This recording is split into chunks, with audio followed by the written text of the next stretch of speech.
ಶ್ರೀ ಸಾಯಿ ಸಚ್ಚರಿತೆ 5ನೇ ಅಧ್ಯಾಯ.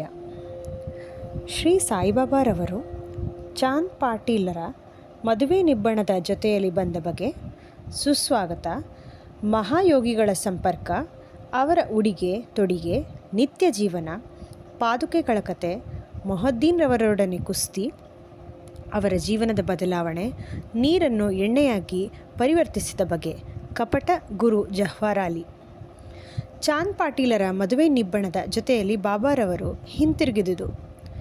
ಚಾಂದ್ ಪಾಟೀಲ ಔರಂಗಾಬಾದ ಜಿಲ್ಲೆಯಲ್ಲಿ ಧೂಪಹಳ್ಳಿಯ ಮಹಮ್ಮದಿಯ ಸಾಹುಕಾರ. ಅವನು ಔರಂಗಾಬಾದಿಗೆ ಪ್ರಯಾಣ ಬೆಳೆಸುವಾಗ ತಮ್ಮ ಕುದುರೆಯನ್ನು ಕಳೆದುಕೊಂಡನು. 2 ತಿಂಗಳ ಕಾಲ ಹುಡುಕಿ ಬಹಳ ಬೇಸತ್ತಿದ್ದನು. ನಿರಾಶನಾಗಿ ಔರಂಗಾಬಾದಿಗೆ ಹಿಂತಿರುಗುತ್ತಿದ್ದಾಗ ದಾರಿಯಲ್ಲಿ ಒಂದು ಮಾವಿನ ಮರದ ಕೆಳಗೆ ಕುಳಿತಿದ್ದ ಫಕೀರನನ್ನು ಕಂಡನು. ಚಾಂದ್ ಪಾಟೀಲನನ್ನು ನೋಡಿದ ಫಕೀರನು ಅವನನ್ನು ಕರೆದು ತಾನು ಸೇದುತ್ತಿದ್ದ ಹುಕ್ಕಾವನ್ನು ಅವನಿಗೆ ಕೊಟ್ಟು ವಿಚಾರವೇನೆಂದು ಪ್ರಸ್ತಾಪಿಸಿದನು. ಅವನು ಕುದುರೆಯನ್ನು ಕಳೆದುಕೊಂಡ ಸಮಾಚಾರವನ್ನು ಅರುಹಿದನು. ಇದನ್ನು ಕೇಳಿದ ಫಕೀರನು, ಇಲ್ಲಿಯೇ ಹಳ್ಳದ ಬಳಿಗೆ ಹೋಗಿ ನೋಡು, ಅಲ್ಲಿದೆ ಎಂದನು. ಚಾಂದ್ ಪಾಟೀಲನು ಅಲ್ಲಿಗೆ ಹೋಗಿ ನೋಡಲು ತನ್ನ ಕುದುರೆ ಅಲ್ಲಿ ಮೇಯುತ್ತಿರುವುದನ್ನು ಕಂಡು ಆನಂದಭರಿತನಾಗಿ, ಈ ಫಕೀರನು ಸಾಮಾನ್ಯನಲ್ಲ ಎಂದು ಮನಸ್ಸಿನಲ್ಲಿ ಯೋಚಿಸಿ ಕುದುರೆಯೊಡನೆ ಫಕೀರನ ಕಡೆಗೆ ಹಿಂತಿರುಗಿದನು. ಅಷ್ಟು ಹೊತ್ತಿಗಾಗಲೇ ಹುಕ್ಕ ತಯಾರಾಗಿತ್ತು. ಅದರ ಬಟ್ಟೆ ಒದ್ದೆ ಮಾಡಲು ನೀರು, ಹೊಗೆಸೊಪ್ಪು, ಹೊತ್ತಿಸಲು ಬೆಂಕಿಯೂ ಬೇಕಾಗಿತ್ತಿತ್ತು. ಆಗ ಆ ಫಕೀರನು ಸಟಕ ಶೂಲದಿಂದ ನೆಲಕ್ಕೆ ಹೊಡೆದ ಕೂಡಲೇ ಬೆಂಕಿ ಉತ್ಪತ್ತಿಯಾಯಿತು. ಮತ್ತೆ ಸಟಕ ನೆಲಕ್ಕೆ ಹೊಡೆದನು, ನೀರು ಹೊರಚಿಮ್ಮಿತು. ಅದರಿಂದ ಬಟ್ಟೆಯನ್ನು ಒದ್ದೆ ಮಾಡಿ ಹುಕ್ಕ ಸೇವಿಸಿದನು. ನಂತರ ಚಾಂದ್ ಪಾಟೀಲನಿಗೂ ನೀಡಿದನು. ಇದನ್ನು ನೋಡಿ ಚಾಂದ್ ಪಾಟೀಲನಿಗೆ ವಿಸ್ಮಯವಾಯಿತು. ಅವನು ಫಕೀರನನ್ನು ತನ್ನ ಮನೆಗೆ ಆಹ್ವಾನಿಸಿ ತನ್ನ ಆದರಾತಿಥ್ಯ ಸ್ವೀಕರಿಸುವಂತೆ ಬೇಡಿಕೊಂಡನು. ಮಾರನೇ ದಿನ ಫಕೀರನು ಸಹ ಚಾಂದ್ ಪಾಟೀಲನೊಂದಿಗೆ ಪ್ರಯಾಣ ಮಾಡಿ ಅವನ ಮನೆಯಲ್ಲಿ ಸ್ವಲ್ಪ ದಿನಗಳಿದ್ದನು. ಚಾಂದ್ ಪಾಟೀಲನು ತನ್ನ ಮೈದುನನ ಮದುವೆಗೆ ಹೊರಡಬೇಕಾಯಿತು. ಮದುವೆ ಶಿರಡಿಯಲ್ಲಿ ನಡೆಯುವ ಹಾಗೆ ನಿಶ್ಚಿತವಾಗಿತ್ತು. ಆಗ ಫಕೀರನು ಸಹ ಮದುವೆ ಬಳಗದೊಂದಿಗೆ ಶಿರಡಿಗೆ ಬಂದನು. ಮದುವೆ ಸಾಂಗವಾಗಿ ನೆರವೇರಿತು.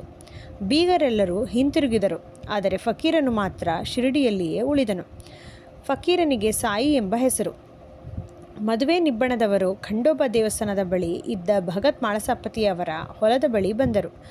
ಗಾಡಿಯಿಂದ ಎಲ್ಲರೂ ಒಬ್ಬೊಬ್ಬರಾಗಿ ಇಳಿಯುತ್ತಿದ್ದರು. ಅಂತೆಯೇ ಫಕೀರನು ಸಹ ಇಳಿದು ಬರುತ್ತಿರುವಾಗ ಮಾಳಸಾಪತಿಯವರು ಈ ಯುವಕನನ್ನು ನೋಡಿ ಯಾ ಸಾಯಿ ಎಂದು ಸುಸ್ವಾಗತ ನೀಡಿದರು. ಅಂದಿನಿಂದ ಎಲ್ಲರೂ ಅವನನ್ನು ಸಾಯಿ ಎಂದು ಕರೆಯಲಾರಂಭಿಸಿದರು. ಆ ಸಾಯಿಯೇ ಶಿರಡಿಯ ಪ್ರಖ್ಯಾತ ಶ್ರೀ ಸಾಯಿಬಾಬಾ. ಇತರ ಸನ್ಯಾಸಿಗಳೊಡನೆ ಸಂಪರ್ಕ. ಸಾಯಿಬಾಬಾರವರು ಮಸೀದಿಯಲ್ಲಿ ವಾಸಿಸುತ್ತಿದ್ದರು. ದೇವಿದಾಸ ಎಂಬ ಸಾಧುವು ಬಹಳ ದಿನಗಳಿಂದ ಶಿರಡಿಯಲ್ಲಿಯೇ ಇದ್ದನು. ಬಾಬಾರವರಿಗೆ ಅವರ ಸಂಘ ಸಮ್ಮತವೆನಿಸಿತ್ತು. ಆದುದರಿಂದ ಕೆಲವು ಕಾಲ ಅವರೊಡನೆ ಮಾರುತಿ ದೇವಸ್ಥಾನದಲ್ಲಿದ್ದರು. ನಂತರ ಕೆಲವು ಕಾಲ ಒಂಟಿಯಾಗಿ ವಾಸಿಸುತ್ತಿದ್ದರು. ಆಮೇಲೆ ಜಾನಕಿದಾಸ ಎಂಬ ಸಾಧುವು ಬಂದರು. ಬಾಬಾರವರು ಅವರೊಡನೆಯೂ ಸಂಪರ್ಕ ಬೆಳೆಸಿ ಇವರಿರುವ ಕಡೆಗೆ ಅವರು, ಅವರಿರುವ ಕಡೆಗೆ ಇವರು ಬಂದು ಹೋಗುತ್ತಿದ್ದರು. ಗಂಗಾಗೀರ ಎಂಬ ಸಾಧುವಿನೊಡನೆಯೂ ಸಂಪರ್ಕ ಬೆಳೆಸಿದ್ದರು. ಗಂಗಾಗೀರರವರು ಮೊದಲು ಬಾಬಾರವರೇ ಸ್ವತಃ ತೋಟಕ್ಕೆ ನೀರೆರೆಯುತ್ತಿರುವುದನ್ನು ನೋಡಿ ಆಶ್ಚರ್ಯಚಕಿತರಾಗಿ, ಇಂಥ ಅಮೂಲ್ಯವಾದ ರತ್ನವನ್ನು ಹೊಂದಿರುವ ಶಿರಡಿಯೇ ಪುಣ್ಯಸ್ಥಳ ಎಂದು ಹೇಳಿದರು. ಇವನು ಸಾಮಾನ್ಯನಲ್ಲ, ಶಿರಡಿಯ ಅದೃಷ್ಟವೇ ಸರಿ ಎಂದೂ ಸಹ ಹೇಳಿದರು. ಇದೇ ರೀತಿ ಅಕ್ಕಲಕೋಟೆಯ ಮಹಾರಾಜರ ಶಿಷ್ಯರಾದ ಆನಂದ ಮಠದ ಆನಂದನಾಥ ಎಂಬ ಸಾಧುವೂ ಸಹ ಶಿರಡಿಗೆ ಬಂದಿದ್ದರು. ಅವರು ಸಹ ಸಾಯಿಬಾಬಾರವರನ್ನು ನೋಡಿ, ಇದೇ ನೈಜವಾದ ಅಮೂಲ್ಯ ರತ್ನ, ಇವರು ಸಾಮಾನ್ಯ ಮನುಷ್ಯರಲ್ಲ, ನೀವು ಇದನ್ನು ಮುಂದೆ ಮನಗಾಣುವಿರಿ ಎಂದು ಹೇಳಿ ಏವಲ ಗ್ರಾಮಕ್ಕೆ ಹಿಂತಿರುಗಿದರು. ಈ ನುಡಿಗಳೆಲ್ಲವೂ ಶ್ರೀ ಸಾಯಿಬಾಬಾರವರು ತರುಣರಾಗಿದ್ದಾಗಿನ ಮಾತುಗಳು. ಬಾಬಾರವರ ದೈನಂದಿನ. ಚಿಕ್ಕ ವಯಸ್ಸಿನಿಂದಲೇ ಬಾಬಾರವರು ತಲೆ ಬೆಳೆಸಿದ್ದರು. ಎಂದು ಆಯುಷ್ಕರ್ಮ ಮಾಡಿಸಿರಲಿಲ್ಲ. ಜಟ್ಟಿಯ ಹಾಗೆ ಉಡುಪು ಧರಿಸುತ್ತಿದ್ದರು. ರಾಹತಾಕ್ಕೆ ಹೋದಾಗ ಅಲ್ಲಿಂದ ಚೆಂಡು, ಜಾಯಿ ಮತ್ತು ಜೂಯಿ ಎಂಬ ಹೂವಿನ ಗಿಡಗಳನ್ನು ತಂದು ನೆಟ್ಟು ನೀರೆರೆದು ಬೆಳೆಸಿದ್ದರು. ಶಿಷ್ಯನಾದ ವಾಮನ ತಾತ್ಯ ಎಂಬುವನು ಪ್ರತಿದಿನವೂ 2 ಹಸಿ ಮಡಿಕೆಗಳನ್ನು ತಂದು ಕೊಡುತ್ತಿದ್ದನು. ಬಾಬಾರವರು ಬಾವಿಯಿಂದ ನೀರು ಸೇದಿ ಗಿಡಗಳಿಗೆ ಎರೆಯುತ್ತಿದ್ದರು. ಸಾಯಂಕಾಲವಾದ ನಂತರ ಮಣ್ಣಿನ ಮಡಿಕೆಗಳನ್ನು ಒಂದು ಕಡೆಗೆ ಇಡುತ್ತಿದ್ದರು. ಅವು ಹಸಿ ಮಣ್ಣಿನಿಂದ ಮಾಡಲ್ಪಟ್ಟಿದ್ದುದರಿಂದ ಮಾರನೇ ದಿನದ ಹೊತ್ತಿಗೆ ಒಡೆದು ಹೋಗುತ್ತಿದ್ದವು. ಮರುದಿನ ವಾಮನ ತಾತ್ಯ ಪುನಃ 2 ಮಡಿಕೆಗಳನ್ನು ತಂದಿಡುತ್ತಿದ್ದರು. ಈ ರೀತಿ ಸುಮಾರು 3 ವರ್ಷಗಳ ಪರಿಶ್ರಮದಿಂದ ಅವರು ಒಂದು ತೋಟವನ್ನು ನಿರ್ಮಿಸಿದರು. ಈ ನಿವೇಶನದಲ್ಲಿಯೇ ಬಾಬಾರವರ ಮಹಾಸಮಾಧಿ ಮಂದಿರ ನಿರ್ಮಿತವಾಗಿದೆ.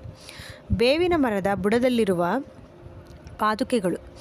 ಅಕ್ಕಲಕೋಟೆಯ ಮಹಾರಾಜರ ಭಕ್ತ ಭಾಯಿ ಕೃಷ್ಣಾಜಿ ಅಲಿಬಾಗಕರ ಅವರು ತಮ್ಮ ಗುರುವಿನ ಫೋಟೋ ಒಂದನ್ನಿಟ್ಟುಕೊಂಡು ಪೂಜಿಸುತ್ತಿದ್ದರು. ಒಂದು ದಿನ ಅಕ್ಕಲಕೋಟೆಗೆ ಹೋಗಿ ಗುರುಗಳ ಪಾದದರ್ಶನ ಮಾಡಬೇಕೆಂದು ಮನಸ್ಸಿನಲ್ಲಿ ಸಂಕಲ್ಪ ಮಾಡಿಕೊಂಡರು.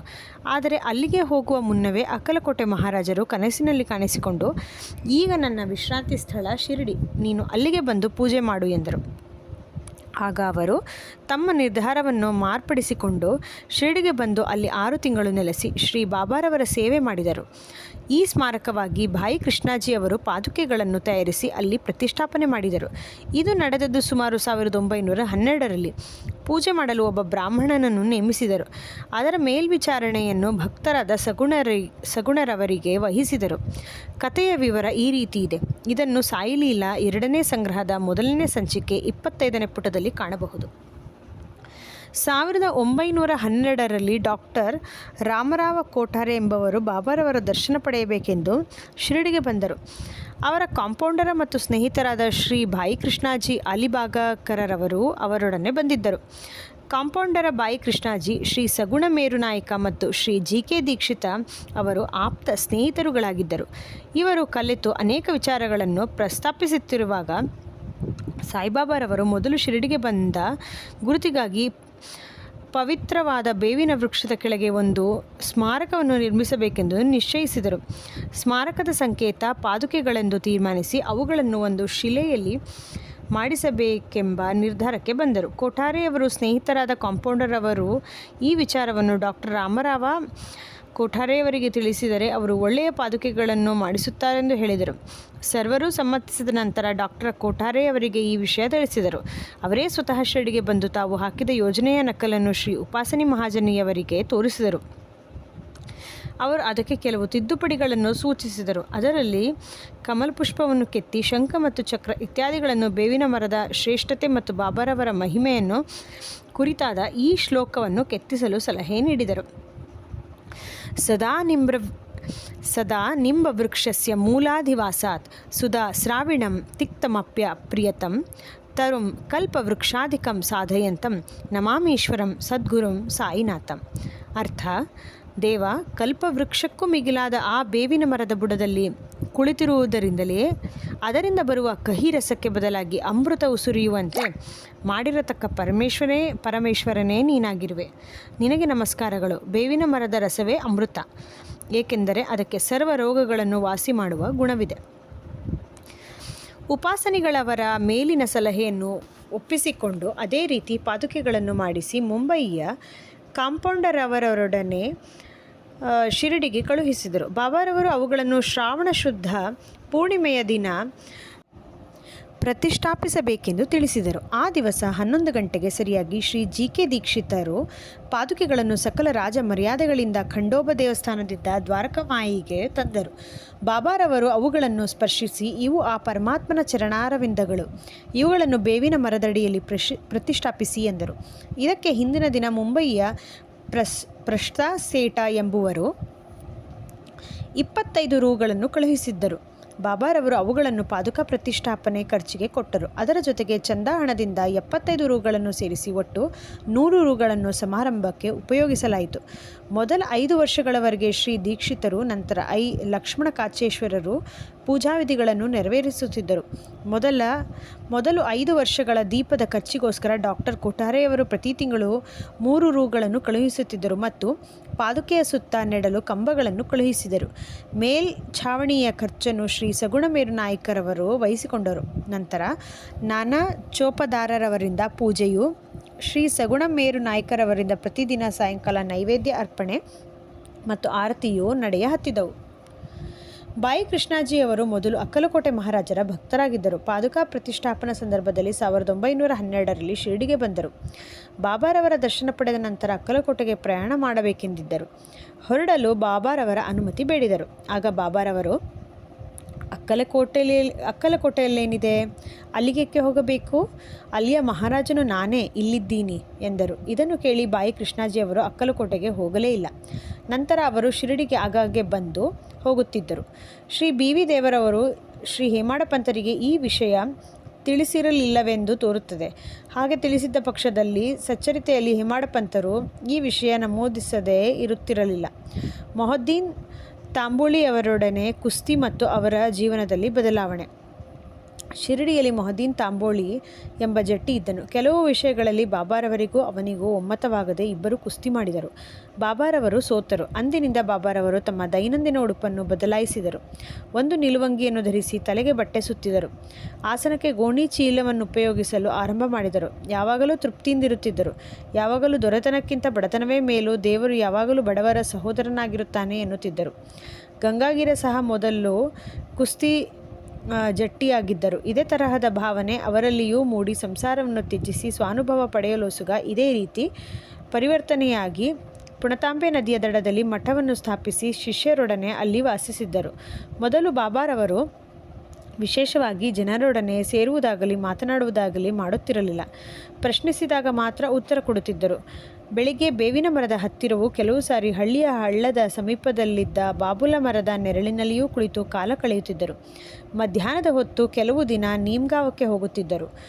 ಅಲ್ಲಿ ತ್ರಿಂಬಕಜಿ ಢೆಂಗಳೆಯವರ ಮನೆಗೆ ಹೋಗುತ್ತಿದ್ದರು. ಬಾಬಾರವರು ಬಾಬಾ ಸಾಹೇಬರಲ್ಲಿ ಬಹಳ ಪ್ರೀತಿ ಇಟ್ಟಿದ್ದರು. ಅವರ ಕಿರಿಯ ಸಹೋದರರಾದ ನಾನಾ ಸಾಹೇಬರಿಗೆ 2ನೇ ಮದುವೆಯಾದರೂ ಸಹ ಸಂತಾನ ಪ್ರಾಪ್ತಿ ಇರಲಿಲ್ಲ. ಬಾಬಾ ಸಾಹೇಬರು ಬಾಬಾರವರ ದರ್ಶನ ಪಡೆಯುವಂತೆ ತಮ್ಮ ಸಹೋದರರನ್ನು ಕೇಳಿಕೊಂಡರು. ಬಾಬಾರವರ ದರ್ಶನ ಲಾಭದಿಂದ ಮತ್ತು ಕೃಪೆಯಿಂದ ಅವರಿಗೆ ಪುತ್ರ ಸಂತಾನ ಪ್ರಾಪ್ತಿಯಾಯಿತು. ಅಂದಿನಿಂದ ಬಾಬಾರವರನ್ನು ಕಾಣಲು ಅನೇಕ ಜನರು ಬರಲು ಆರಂಭಿಸಿದರು. ಅವರ ಕೀರ್ತಿಯು ಅಹಮದ್ನಗರವನ್ನು ಮುಟ್ಟಿತು. ಆಗ ನಾನು, ಸಾಹೇಬ ಚಂದೋರ್ಕರ ಮತ್ತು ಕೇಶವ ಚಿದಂಬರ ಮುಂತಾದವರು ಶಿರಡಿಗೆ ಬರುವಂತಾಯಿತು. ಹಗಲಿನಲ್ಲಿ ಬಾಬಾರವರನ್ನು ಭಕ್ತರು ಎಡೆಬಿಡದೆ ಮುತ್ತಿಕೊಳ್ಳುತ್ತಿದ್ದರು. ರಾತ್ರಿ ಹೊತ್ತು ಅವರು ದ್ವಾರಕಾಮಾಯಿಯಲ್ಲಿ ನಿದ್ರಿಸುತ್ತಿದ್ದರು. ಬಾಬಾರವರ ಆಗಿನ ಆಸ್ತಿ ಎಂದರೆ ಹುಕ್ಕಾ ಸೇದುವ ಚಿಲುಮೆ, ನಿಲುವಂಗಿ, ಒಂದು ತಗಡಿನ ಪಾತ್ರೆ, ಒಂದು ಕೋಲು, ಒಂದು ಬಟ್ಟೆಯನ್ನು ತಲೆಗೆ ಕಟ್ಟಿದ ನಂತರ ಅದರ ಕೊನೆಯನ್ನು ಸುತ್ತಿ ಹಿಂದಿನಿಂದ ಎಡಭಾಗದ ಕಿವಿಯ ಮೇಲೆ ಇಳಿಬಿಡುತ್ತಿದ್ದರು. ಗೋಣಿಚೀಲವೇ ಅವರ ಆಸನವಾಗಿದ್ದಿತ್ತು. ಚಳಿಯಾದಾಗ ಮಾತ್ರ ದಕ್ಷಿಣದ ಕಡೆಗೆ ಮುಖ ಮಾಡಿಕೊಂಡು ಅಗ್ನಿಕುಂಡ ಧುನಿಯ ಮುಂದೆ ಕುಳಿತುಕೊಳ್ಳುತ್ತಿದ್ದರು. ಆ ಧುನಿಯಲ್ಲಿ ತಮ್ಮ ಅಹಂಕಾರ, ಮೋಹ ಮುಂತಾದವುಗಳನ್ನು ಕಾಣಿಕೆಯಾಗಿ ಅರ್ಪಿಸಿದ್ದರು. ಕಾಲಿಗೆ ಪಾದರಕ್ಷೆಗಳನ್ನು ಉಪಯೋಗಿಸುತ್ತಿರಲಿಲ್ಲ. ಅವರಿದ್ದ ಮಸೀದಿ ದ್ವಾರಕಾಮಾಯಿಯಾಗಿ 1912ರಲ್ಲಿ ಪರಿವರ್ತನೆ ಹೊಂದಿತು. ನೀರನ್ನು ಎಣ್ಣೆಯಾಗಿ ಪರಿವರ್ತಿಸಿದ್ದು. ಸಾಯಿಬಾಬಾರವರಿಗೆ ದೀಪಗಳೆಂದರೆ ಬಹಳ ಆನಂದ. ಆದುದರಿಂದ ಅವರು ಪ್ರತಿ ಅಂಗಡಿಯ ಬಾಗಿಲಿಗೂ ಹೋಗಿ ಎಣ್ಣೆಯನ್ನು ಭಿಕ್ಷೆ ಬೇಡಿ ತಂದು ದ್ವಾರಕಾಮಾಯಿ ಮತ್ತು ದೇವಸ್ಥಾನದಲ್ಲಿ ದೀಪವನ್ನು ಹಚ್ಚಿ ರಾತ್ರಿಯೆಲ್ಲ ಉರಿಸುತ್ತಿದ್ದರು. ಈ ರೀತಿ ಕೆಲವು ಕಾಲ ನಡೆಯಿತು. ಒಂದು ದಿನ ಅಂಗಡಿಯವರೆಲ್ಲರೂ ಸೇರಿಕೊಂಡು ಬಾಬಾರವರಿಗೆ ಎಣ್ಣೆ ಕೊಡಬಾರದೆಂದು ತೀರ್ಮಾನಿಸಿ ಅವರು ಬಂದಾಗ ಯಾರೂ ಎಣ್ಣೆಯನ್ನು ಕೊಡಲೇ ಇಲ್ಲ. ಬಾಬಾರವರು ರಿಕ್ತಹಸ್ತದಿಂದ ಹಿಂದಿರುಗಿದ್ದರು. ಯಾವ ಅವಮಾನವೂ ಇಲ್ಲದೆ ಬರೀ ಬತ್ತಿಯನ್ನೇ ಪಣತಿಗಳಲ್ಲಿಟ್ಟು ತಗಡಿನ ಪಾತ್ರೆಯಲ್ಲಿದ್ದ ಸ್ವಲ್ಪ ಎಣ್ಣೆಗೆ ನೀರು ಬೆರೆಸಿ ಅದನ್ನು ಕುಡಿದರು. ನಂತರ ನೀರನ್ನು ಎಲ್ಲ ಪಣತಿಗಳಲ್ಲಿ ಹಾಕಿಬಿಟ್ಟು ದೀಪಗಳನ್ನು ಹಚ್ಚಿಸಿದರು. ರಾತ್ರಿಯೆಲ್ಲ ಪಣತಿಗಳು ಪ್ರಕಾಶಮಾನವಾಗಿ ಉರಿಯತೊಡಗಿದವು. ಇದನ್ನು ನೋಡಿದ ವರ್ತಕರು ಬಾಬಾರವರಲ್ಲಿಗೆ ಬಂದು ಕ್ಷಮೆ ಬೇಡಿದರು. ಬಾಬಾರವರು ಅವರನ್ನು ಕ್ಷಮಿಸಿ ಇನ್ನು ಮುಂದೆ ಸತ್ಯತನದಿಂದ ನಡೆಯಿರಿ ಎಂದು ಉಪದೇಶ ಮಾಡಿ ಕಳುಹಿಸಿದರು. ಕಪಟ ಗುರು ಜಹ್ವಾರ ಅಲಿ. ಕುಸ್ತಿ ಘಟನೆ ಜರುಗಿದ 5 ವರ್ಷಗಳ ನಂತರ ಅಹಮದ್ನಗರದಿಂದ ಜಹ್ವಾರ್ ಅಲಿ ಎಂಬ ಫಕೀರನು ತನ್ನ ಶಿಷ್ಯ ವೃಂದದೊಡನೆ ಶಿರಡಿಗೆ ಬಂದು ಅಲ್ಲಿಯ ವೀರಭದ್ರಸ್ವಾಮಿ ದೇವಸ್ಥಾನದ ಹತ್ತಿರದಲ್ಲಿದ್ದ ದೊಡ್ಡ ಕೊಠಡಿಯೊಂದರಲ್ಲಿ ಬಿಡಾರ ಮಾಡಿದನು. ಅವನು ಒಳ್ಳೆಯ ವಿದ್ವಾಂಸನಾಗಿದ್ದನು. ತನ್ನ ಮಧುರವಾದ ಕಂಠದಿಂದ ಕುರಾಣವೆಲ್ಲವನ್ನು ಕಂಠಪಾಠ ಮಾಡಿದ ಹಾಗೆ ಹೇಳುತ್ತಿದ್ದನು. ಹಳ್ಳಿಯ ಜನರೆಲ್ಲರೂ ಅವನನ್ನು ಗೌರವಿಸತೊಡಗಿದರು. ಜನರ ಸಹಾಯದಿಂದ ವೀರಭದ್ರಸ್ವಾಮಿ ದೇವಸ್ಥಾನದ ಎದುರಿನಲ್ಲಿ ಈದಗ ಮಹಮ್ಮದೀಯರು ಎದುರಿನಲ್ಲಿ ಕುಳಿತು ಪ್ರಾರ್ಥನೆ ಮಾಡುವ ಗೋಡೆ ಕಟ್ಟಿಸಲು ಪ್ರಯತ್ನಪಟ್ಟನು.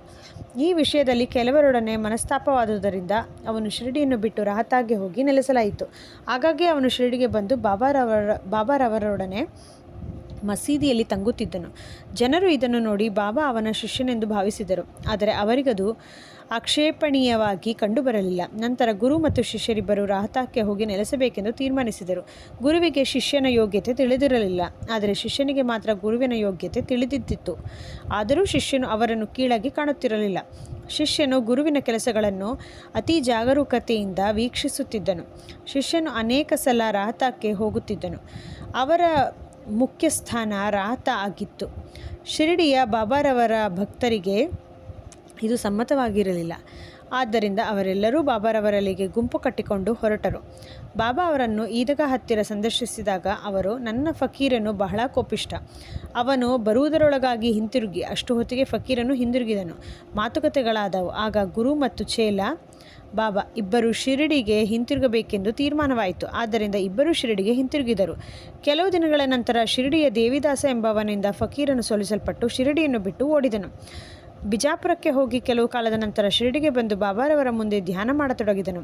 ನಾನು ಗುರು, ಬಾಬಾರವರು ನನ್ನ ಶಿಷ್ಯ ಎಂಬ ದುರಭಿಮಾನವು ಫಕೀರನನ್ನು ಬಿಟ್ಟು ಓಡಿತು. ತನ್ನ ಕೃತ್ಯಕ್ಕೆ ಪಶ್ಚಾತ್ತಾಪ ಪಟ್ಟುಕೊಂಡನು. ಬಾಬಾರವರು ಅವನನ್ನು ಪ್ರೀತಿ, ವಿಶ್ವಾಸ ಮತ್ತು ಗೌರವಗಳಿಂದ ಸತ್ಕರಿಸಿದರು. ಈ ಕಥೆಯಲ್ಲಿ ಬಾಬಾರವರು ಮನುಷ್ಯನು ತನ್ನ ಅಹಂಕಾರವನ್ನು ಹೇಗೆ ತೊರೆಯಬಹುದೆಂಬುದನ್ನು ನಿರ್ದರ್ಶಿಸಿದ್ದಾರೆ. ಈ ಕಥೆಯು ಬಾಬಾರವರ ಭಕ್ತ ಮಾಳಸಾಪತಿಯವರಿಂದ ಗೊತ್ತಾಗಿದೆ. ಮುಂದಿನ ಅಧ್ಯಾಯದಲ್ಲಿ ಶ್ರೀರಾಮನವಮಿ ಸಮಾರಂಭ, ದ್ವಾರಕಾಮಾಯಿ ಇದ್ದ ರೀತಿ, ಅದರ ಪುನರುದ್ಧಾರ ಇತ್ಯಾದಿ ವಿಷಯಗಳನ್ನು ವಿವರಿಸುತ್ತೇನೆ. ಶ್ರೀ ಸಾಯಿ ಪ್ರಣಾಮ.